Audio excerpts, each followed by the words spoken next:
Bienvenidos al resumen de noticias en español de ILTV. Mi nombre es Ronit Nates y estos son los principales titulares de esta semana desde Israel.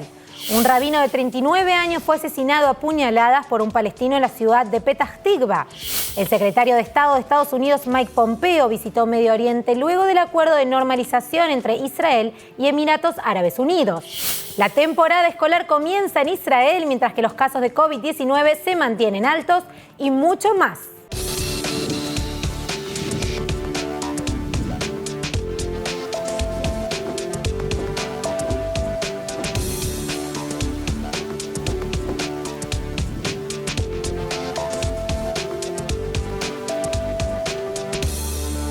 Hoy comenzamos con una historia trágica. Un joven rabino, padre de 4 hijos, fue asesinado a puñaladas a plena luz del día el miércoles por la tarde. ¿El motivo? La policía dice que el atacante palestino sufría problemas de salud mental y no estaba asociado con ningún grupo militante conocido. Pero aún así, las autoridades dicen que esto fue un ataque terrorista nacionalista y el primer ministro Netanyahu está prometiendo una feroz respuesta. Después de meses de calma, hubo un apuñalamiento en una ciudad del centro de Israel. El miércoles por la noche, un sospechoso palestino fue arrestado después del incidente en la ciudad de Petah Tikva que mató a un rabino israelí de 39 años. La víctima fue apuñalada varias veces hasta que el agresor huyó y luego fue detenido por la policía. Solo unas horas antes, el primer ministro israelí Benjamín Netanyahu había tuiteado que por primera vez en 56 años habían pasado 12 meses en Israel sin una sola muerte por un ataque terrorista, hasta solo horas después, cuando el padre de 4 hijos, Shai Ohayon, fue asesinado a puñaladas. La policía calificó el motivo como nacionalista y agregó que el sospechoso sufría problemas de salud mental y no estaba relacionado con ningún grupo militante palestino. En respuesta, Netanyahu envió sus condolencias a la familia de la víctima y prometió un castigo severo para el asesino. Unidades de las FDI allanaron el jueves temprano su casa en una pequeña aldea al este de Naplusa, en la ribera occidental, confiscaron documentos, interrogaron a familiares y mapearon la propiedad para su demolición. Mientras tanto, cientos de personas salieron a presentar sus respetos. Ohayon fue sepultado el miércoles por la noche, horas después de que fuera declarado muerto en el hospital. Debido a las restricciones del COVID-19, solo 40 personas pudieron asistir al servicio privado. Familiares y amigos lo recuerdan como humilde y amable y calificaron el asesinato como una tragedia terrible. Avanzando, las FDI llevaron a cabo una serie de ataques aéreos y con tanques contra objetivos e infraestructura militar de Hamás, el 12º ataque de las Fuerzas de Defensa de Israel en Gaza en los últimos 13 días. El grupo terrorista palestino Jihad Islámico también informó que 4 de sus miembros murieron en explosiones en la ciudad oriental de Gaza el lunes por la noche. Pero como es costumbre últimamente, las represalias de las FDI vinieron en respuesta a los ataques palestinos con globos explosivos e incendiarios que continúan atacando a Israel de manera indiscriminada hace semanas, produciendo docenas de incendios diariamente. Mientras tanto, además de los ataques dirigidos por Hamás a lo largo del límite con la Franja de Gaza, esta semana hubieron ataques desde el Líbano hacia las tropas de las FDI en el norte de Israel. Las FDI respondieron con fuego y ataques aéreos contra los puestos de observación de Hezbollah cerca de la frontera. Y mientras las fronteras de Israel están en alerta tras los ataques de los grupos terroristas Hamás y Hezbollah, buenas noticias siguen llegando a raíz del acuerdo de normalización entre Israel y Emiratos Árabes Unidos. De hecho, esta semana el secretario de Estado de los Estados Unidos, Mike Pompeo, realizó una gira por Medio Oriente con los objetivos de fortalecer las relaciones entre los países. A partir de este acuerdo anunciado días atrás por ambas naciones, está con nosotros vía Skype Gabriel Ventasgal para darnos más detalles sobre la visita de Pompeo. Bienvenido, Gabriel. Muchas gracias, un gusto. Un placer. ¿Cuáles fueron los principales temas en la agenda de Pompeo durante su visita a Medio Oriente? Ante todo, asegurar un negocio que se venía manejando hace tiempo, que es el acercamiento del eje sunita no radical al Estado de Israel. Es muy importante para asegurar no solamente la firma de un tratado que llegue ante las elecciones en Estados Unidos, y también para asegurar quizás el arribo de otros pactantes, como puede ser Bahrein o Sudán. Bien, Gabriel, ¿qué significa para la relación entre árabes y judíos este acuerdo? Mira, hoy en el Medio Oriente, imagínate que hay 4 tipos de actores. Sí. El primero, los movimientos radicales no estatales, ya sea Hezbollah, ISIS, Al-Qaeda, Hamas. El otro son los países chiitas que quieren dominar el Medio Oriente desde Irán con Irak, Siria y el Líbano. El tercer ente son los países que siguen la ideología radical de los hermanos musulmanes, Qatar y Turquía. Bien, o sea que si tendríamos que definir hoy los países árabes amigos de Israel y quienes no en la lista, los dividiríamos de esta forma. ¿Quiénes son los cuartos? Y el cuarto serían los países sunitas no radicales. Y ahí metes a Jordania, a Egipto, ahora a Arabia Saudita y a los Emiratos Árabes, que no hacen nada en el Medio Oriente sin el visto bueno de Arabia Saudita. ¿Cuál es la novedad, Ronit? La novedad es que los países sunitas no radicales hace tiempo se vienen acercando a Israel, pero siempre había un tema pendiente y era que no se llegaba a un acuerdo con Israel sin antes llegar a un acuerdo con los palestinos. Y esta vez los países árabes han dicho, ante todo nos preocupamos de nosotros. Y los palestinos quedan en un segundo nivel. Bien, clarísimo, Gabriel. La semana pasada también hablamos de que Israel y Emiratos Árabes Unidos se están uniendo en varios proyectos, entre ellos en la lucha por el coronavirus. ¿Cuáles son los últimos anuncios realizados esta semana por ambos países? Ante todo que un montón de empresas reciben ahora cartas directamente de Emiratos Árabes Unidos y lo que les dicen es, ustedes tienen el conocimiento, nosotros tenemos el dinero. Uno de los proyectos que ya se habla en forma muy clara es una forma de poder medir el corona en medio minuto a través del aire de tu nariz. Y este proyecto necesita fondos y por lo visto Emiratos Árabes Unidos e Israel lo van a desarrollar juntos. Bueno, excelente, Gabriel, un placer tenerte vía Skype. Espero pronto poder tenerte aquí en el piso para otra entrevista. Un placer, gracias. Y avanzando, el nuevo año escolar en Israel se acerca y, como era de esperar, incluiría el aprendizaje a distancia, máscaras y distanciamiento social. Aún así, no se ha aprobado ningún presupuesto adicional para el sistema educativo, mientras que los casos por COVID-19 se mantienen altos. La pandemia global que actualmente asola al mundo no se está desacelerando antes del nuevo año escolar israelí. Israel reportó 1.937 nuevos casos desde el miércoles y 2 muertes más, lo que eleva la pérdida total de 877 vidas en Israel. Un nuevo proyecto de ley que garantizaría un paquete de financiación especial del COVID-19 para las escuelas no se implementará después de que la coalición no tuvo suficientes votos para aprobarlo, lo que enfureció a los trabajadores académicos. El Comité de Finanzas aprobó previamente 1,75 mil millones de shekels adicionales para la educación. El zar del coronavirus en Israel, el profesor Ronnie Gamzu, ha reafirmado ahora el apoyo del primer ministro, después de instar a Ucrania a prohibir a los turistas israelíes durante las festividades para evitar una propagación masiva del virus. Los legisladores de derecha lo habían criticado por discriminar a los ultraortodoxos, pero el miércoles Netanyahu desestimó cualquier crítica respaldando la posición de Gamzu. Mientras tanto, una exhibición en Tel Aviv recuerda a los que perdimos por el COVID-19.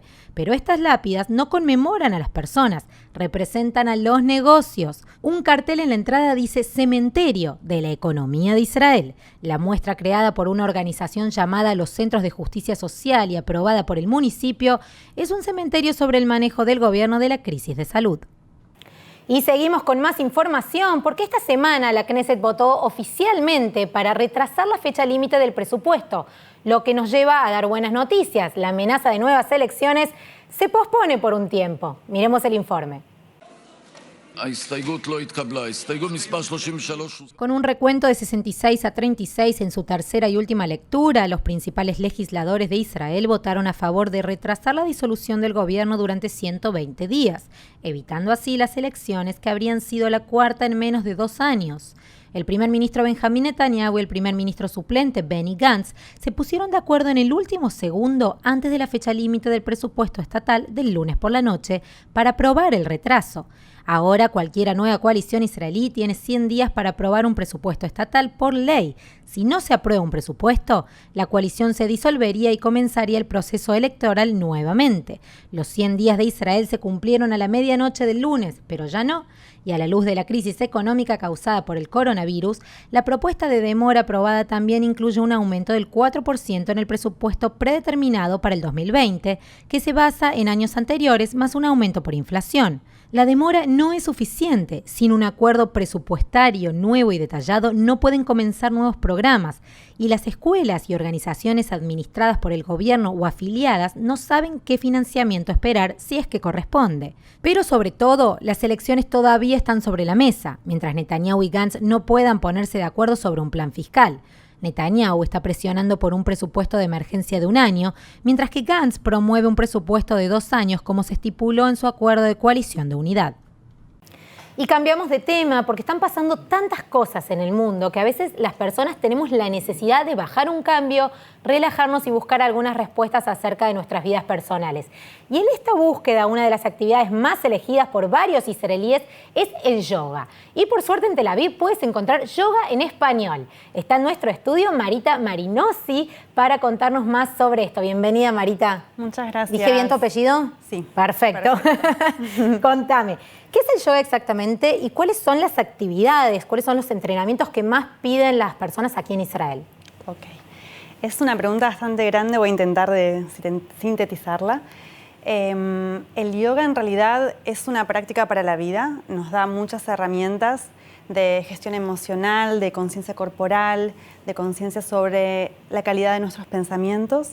Y dentro del yoga tenemos diferentes elementos. Está la práctica física, que es, digamos, grupos diferentes de posturas con dinámicas diferentes, ejercicios de respiración, meditación, relajación. Y aquí en Israel la realidad es que es muy diverso, o sea, hay estilos muy distintos, hay para todos los gustos, pero en sí lo que yo noto es que la gente suele practicar estilos como más bien más físicos, más demandantes, en donde transpiramos mucho, en donde hay un dinamismo un poquito más demandante justamente. Y ahora con todo esto con toda la situación del corona, ¿más gente recurrió a vos para empezar yoga o menos? La realidad es que yo noté que aumentó la cantidad, más que nada en la época de la cuarentena, como que la gente se dio cuenta que no podía salir de sus casas, entonces se abocaron mucho más a las prácticas online por sobre todo, y yo creo que eso después quedó, ¿no? Como que han tenido la oportunidad. Implementó, ¿no? En todos los rubros se implementó la onda online. Sí, totalmente. Y me parece que fue una clara demostración de que necesitamos prestarnos atención, ¿no? O sea, a lo que pasa en nuestro mundo interno para compensar un poquito con las demandas del mundo externo. Bien, ¿y ahora cómo estás haciendo? ¿Seguís dando clases online o están dando clases presenciales? ¿Cómo hacen con el tema del distanciamiento social? Ajá. Estoy dando clases presenciales y a su vez también ofrezco la modalidad online, o sea que tengo mi computadora en el estudio. Bien. Porque hay algunas personas que están en otro país y ya estábamos practicando juntos, entonces existe esa posibilidad. Y también hay otras que aún no se animan a tener una clase presencial. Pero sí, realmente yo daba clases más numerosas en los estudios que doy, las clases, y ahora, digamos, se han reducido. Sí, se ha reducido. Marita, hace un tiempo tuviste la experiencia de darle clases a la selección de natación de Israel. Contame un poco cómo fue esa experiencia. La verdad que fue maravillosa. Fue una gran experiencia de mucho aprendizaje y digamos, fue bastante diferente al tipo de clases que suelo dar por mi cuenta, porque se trata de atletas de élite que están entrenando constantemente, a diario, muchas horas por día. Entonces debía ser justamente un yoga súper físico, sin hablar demasiado en relación al mundo espiritual. Más training, más entrenamiento. Sí, totalmente. Bien, bueno, antes de cerrar, ¿qué consejo le podés dar a las personas que escucharon hablar del yoga, que quieren hacer, que a lo mejor están pasando por alguna situación en su vida, pero no se animan? ¿Qué les dirías? Que se animen, que no se guíen por lo que ven en las redes sociales en cuanto a posiciones súper extremas, a cuerpos atléticos, porque no hace falta que seamos flexibles para empezar a practicar yoga. Bien. Justamente la flexibilidad viene con la práctica y es una herramienta que nos ofrece muchísimo para nuestra vida. Bueno, muchísimas gracias por estar con nosotros. Gracias a vos. Y nosotros continuamos porque hay más historias para contarles. Los Juegos Olímpicos de Verano de Tokio se han aplazado por 1 año y los atletas de todo el mundo están luchando por permanecer en la competencia. Pero una corredora israelí tiene que luchar en 2 frentes, lo físico y lo religioso. Betty Duch, ultraortodoxa, es una aspirante maratonista que aún no se ha clasificado para los Juegos Olímpicos de Tokio 2020 el próximo verano. Pero con entrenamiento regular ella se acerca más y más cada día. El problema ahora entonces es asegurarse de de que la carrera se celebre cualquier día de la semana, excepto el sábado.